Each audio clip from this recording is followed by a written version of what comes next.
Firstly, let me preference the best shoe for your child, or if you're a kid watching this video, is up to you. Factors can be more than cost and performance, but comfort and fit, and also longevity, or even color preference. I'll do my best to review all the various shoe options available as of the making of this video. While I'm narrating this video, its content is inspired by my son, and this is really his channel. If you would be so kind to like the video and subscribe, it'd go a long way to supporting his goals of being a rock climbing YouTuber. Also, stay tuned throughout the video as we work our way up from the least performing to the highest performing shoes. If you skip, you may think, well, this is the best performing shoes, so I should get these, but miss key information on value or comfort, which may point you to a better shoe. Also, I want to point out, almost every shoe on this list sizes differently, even those from the same brand. So it's important for you to try on shoes or get them from a store that you can easily return them, because they might not fit, even if they are your exact size. Without further delay, let me introduce you to the kids' rock climbing shoes available as we go into 2023. First, there's the free option. Well, most gyms will offer free rentals with a day pass and or membership.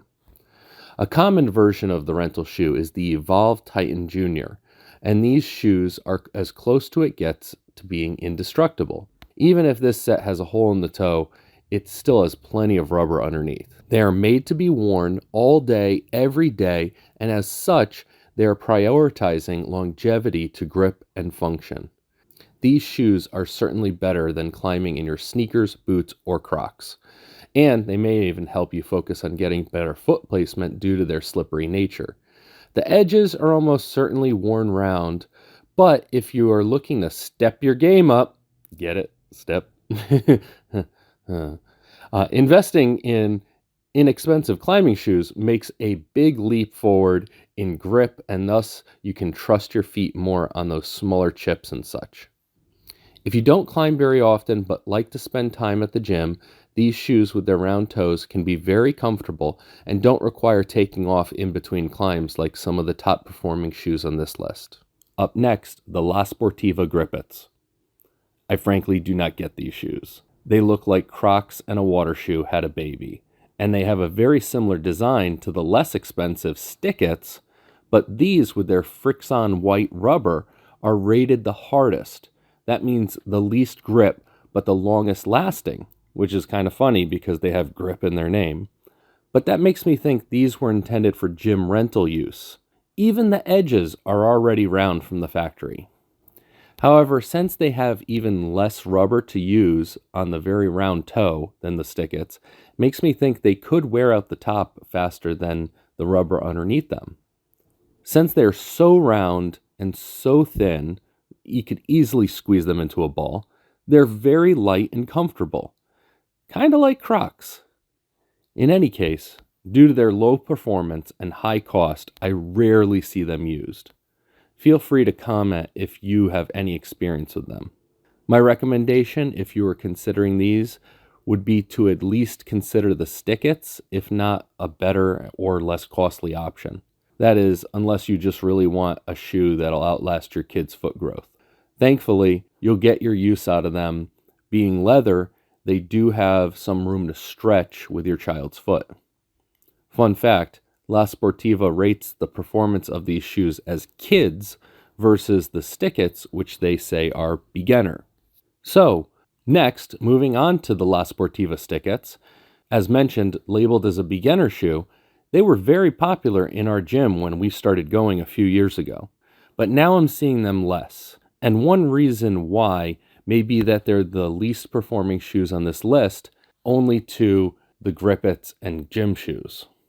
As covered in our Sportiva Tarantula Jr review video, where we put those next to these Stick-Its, you could see the rubber was harder on the Stick-Its, and they also have a less strong strap and no rubber on the heel for heel hooking.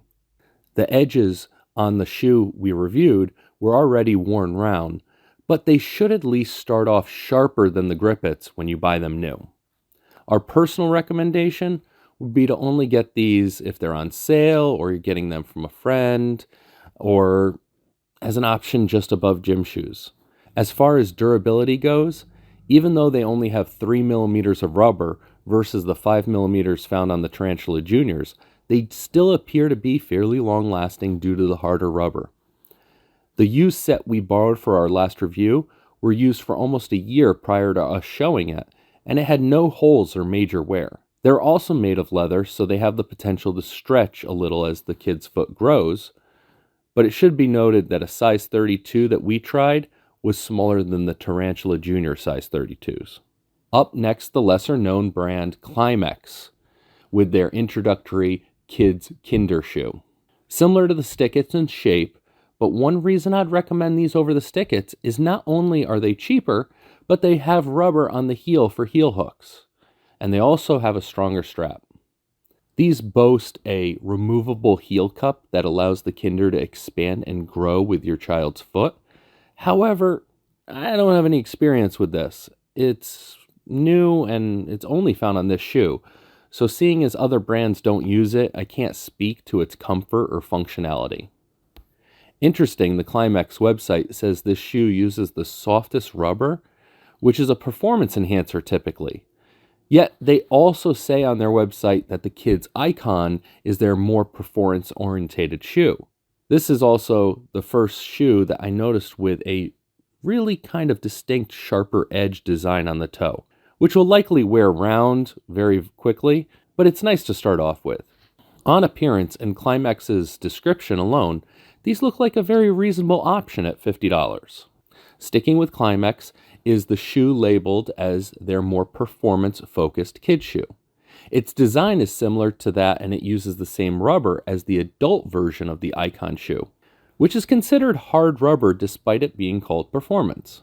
The toe appears to be sharper, certainly more than the brand name shoes at this performance level. As mentioned earlier, ClimbX isn't an established or really popular brand, so it's not as well known for its performance quality. I'm not saying they are bad shoes, just more of an unknown. I did my best to position them with the limited information available. If you have any experience with ClimbX, please feel free to share them in the comments. Now we have the Black Diamond's Kids Momentum shoe. The Momentum shoes were a set we considered when we purchased our Tarantula Juniors. They did run a little bit smaller, and there wasn't a larger size in stock for Scratch Rick to try, but the first impression was that they appeared similar in quality to the Tarantulas. They have a comfortable but slightly more pointed toe with less upturn than the Grip-Its and Stick-Its. They appear also to have a midsole support along with a heel hook rubber, which makes them look like a mid-performance shoe. However, there's one key factor that makes them slightly lower on this performance list. That's the rubber. It is extremely difficult to find the details about the rubber, besides it being 4.3 millimeters and listed as being designed for durability, comfort, and consistency. That's what brings this shoe down a notch on performance to the other shoes on this list. But it shouldn't necessarily deter you from purchasing them because it's a nice feature to have in shoes that will be used often. Similar in performance, but a little bit less expensive, are the Scarpa Kids Pikis. Scarpa lists this shoe as a first shoe for young climbers. Its shape is similar to the Momentum's, with a nice comfortable roundish toe and a flat midsole which isn't geared towards performance. But with sharper edges and soft rubber, it performs better than many of the earlier options. This has a single Velcro strap and is made of micro-suede and synthetics, so there isn't much room to grow with this shoe. While this shoe is far from being a performance shoe, it's a relatively inexpensive brand name option with relatively fair performance. Now for the least costly shoe out of the pack, the Butora Bravas. It and the Black Diamond Kids Momentum could be siblings. They are comparable on design, fit, and functionality, which only at $50 makes this one the better value in my opinion. Although it should be noted that the Brava does have 0.3 millimeters or 7% less rubber, making them maybe wear out slightly faster, but they're also $20 or 29% cheaper. So unless that small difference in rubber means having to buy a second set of shoes, which you'll likely do as their feet grow anyways, this is the clear winner in my opinion for the best bang of the buck award. Up next is the Mad Rock Mad Monkey 2.0. Now this is one of the few shoes with a true heel strap. Now whether or not that's a good thing or a bad thing is up to you. Many prefer a well-fitted shoe without the extra strap to deal with, but these are for growing children, so there should be room to grow as well. The Mad Rock shoes have a bit of a reputation for being an inexpensive shoe that is, you get what you pay for.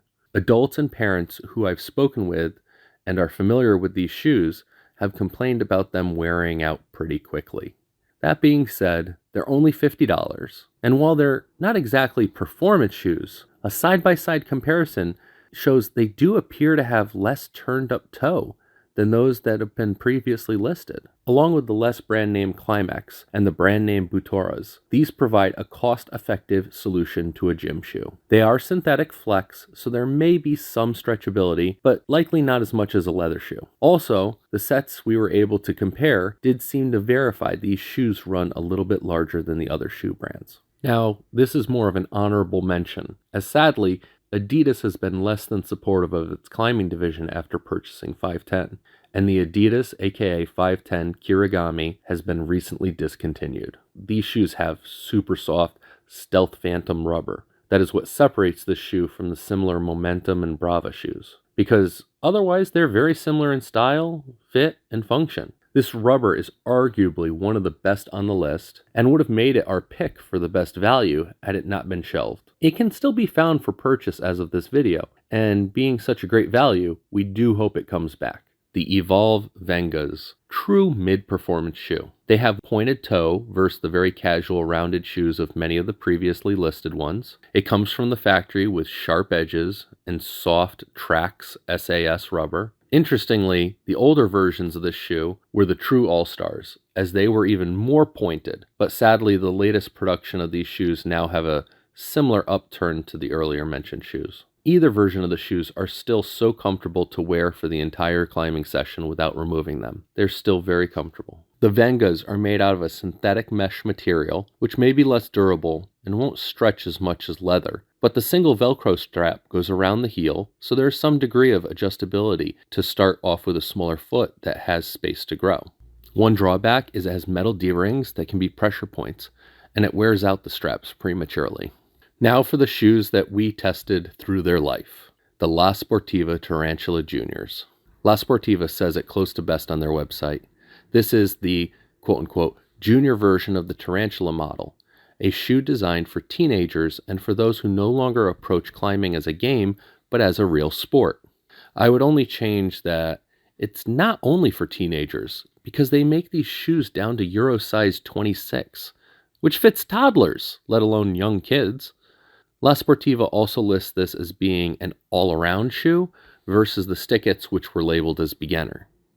They certainly back up this jump in performance with the clearly softer true Frixon black rubber, which when new had sharp edges, cover the heel, the top of the toe, and starts off nice and flat, but ours ended up wearing a little bit of an upturned toe.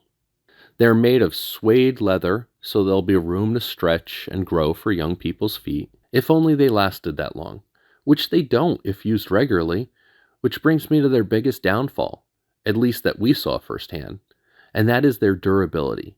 After less than 60 days used, which for us was 2 to 5 times a week for less than 3 months, the softness of their rubber was really a double-edged sword. It meant superior grip and confidence for small chips, slabs, and smearing, which Scrattrick loves doing. But it also means that these shoes really didn't last a long time for how rough kids can be with their shoes. Maybe that's why the website mentions teenagers, because these shoes may be more appropriate for that age group, or at least preteens that might take better care of their shoes. Otherwise, they fit great, were comfortable all day, and performed very well, even in competition settings. So if you want the best performing comfortable shoe, this one might be the best, along with the less expensive Venga.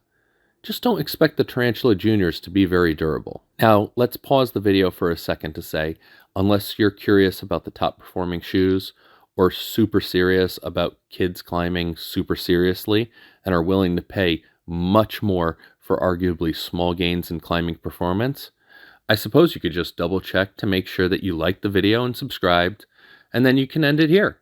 According to YouTube's algorithm on how they judge video performance, just you hearing this says you've already stayed longer than most viewers. The first of the true performance aggressive shoes on this list. It's kind of weird that there's no official La Sportiva page for the Maverink shoe. But if you dig hard enough, you can find an article where they discuss the process they went through to design this shoe, which was intended to be a higher performance shoe for the growing feet kids have. Still, thanks to the internet, we were able to source a lot of information for this video. Let's start off by saying, this is not a shoe you buy for a kid who is trying out climbing for the first time, because they will be uncomfortable, and they may end up associating that discomfort with climbing and not want to do it anymore. For starters, this is the first shoe on this list to have a truly downturned toe. While that contributes to the lack of comfort, it does help maximize performance. La Sportiva wasn't messing around with this shoe. They implemented their patented P3 technology, which helps the shoe keep its shape and performance longer, whereas the Tarantula Juniors lost their original flatness and gained a bit of an upturned toe. Thankfully, they do not implement this as tightly as they do on their adult shoes, so they are a little bit more comfortable and forgiving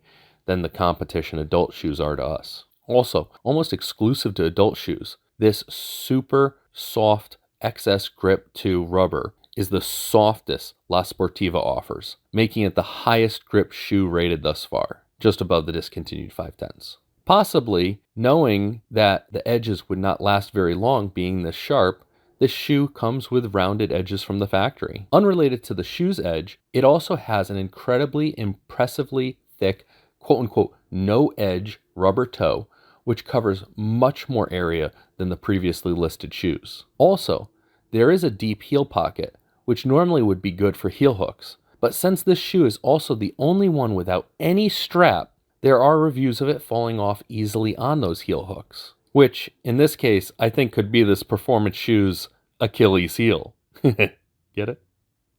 All right, I'll stop now. Also, only being 3 millimeters thick, do not expect these soft shoes to last very long if used regularly. So even though this shoe is incredible as a performance shoe, if you're more concerned about a value and how you're spending your money, maybe consider the next shoe on this list. Ending on the shoes we got for Scratchrick's competition set, after doing 2 competitions with the Tarantula Juniors and him wanting to be focused on climbing, we settled on the Scarpa Dragos. And this review explains why. Firstly, cost. Basically, there are 2 competition shoes designed for kids, and the previously mentioned Maverinkis are 33% more expensive.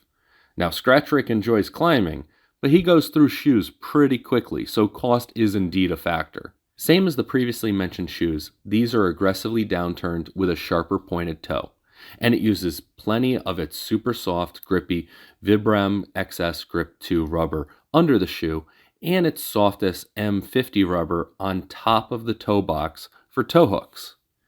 In fact, one disadvantage of this, as the previous shoes mentioned, was the rubber's so soft for edging, the corner can just rub right away and rub round. A durability advantage this has to the Mavs is with 3.5 millimeters of rubber, it has 0.5 or 14% more potential longevity to it. This translates to a better value for us. There's no mention of something comparable to La Sportiva's P3 structure, and these shoes do fold seemingly easier, which may translate to more comfort wearing in walking them, but they're still intended to be taken off between climbing sessions. One more advantage to us was the fact it had a nice long strap. Unlike the strapless option, we aren't worried about these shoes coming off in the most heavy of heel hooks. So in short, we're very happy with purchasing these shoes and just have to decide what to do for a wear pair. But hey, as you may have noticed, there is a bonus mystery option. And that is adult shoes that are in smaller kid sizes. In this case, check out these Butora Arcos. Okay, so I'm putting these shoes in the high cost, high performance section of the graph because these particular shoes I'm showing retail for $175 and they're very high performance. However, lots of stores have these sizes in clearance or sale because they're odd sizes that adults don't normally fit in. And it's the perfect size in this case for our 7-year-old. In this particular case, we found these new without the box shoes on eBay for only $20. Of course, these deals can be far and few, so it may just be luck of the draw if you find the size you need or a good deal. While these Arcos specifically are size 34 and a half, they actually appear to be smaller than his size 32 Tarantula Juniors and fit almost the same as the size 34 Dragos. If you look at them side by side, they're clearly tighter than the size 34.5 Mavs. However, because of the super deep heel of these particular shoes, they're even more challenging to wear comfortably, and it may need patience to break in. You can find all types of adult shoes in kids sizes, so there are lots of options all over the board, including more comfortable, relaxed gym options. If you made it to the end of this video, thank you so much. We spent a lot of time and thought into this, hoping it might help someone out. If it helped you, or you have any other input you could add, please leave a comment. This channel is for my son Scratch Rick, and of course, his needs helped inspire this video. If you want to see more of his great content and watch as he progresses as a climber, please subscribe. His goal is 1,000 subscribers, and you can make a big difference just by clicking that red button. Lastly, if you feel like binge watching, here's another video you might like. Thanks, guys. Have a great day.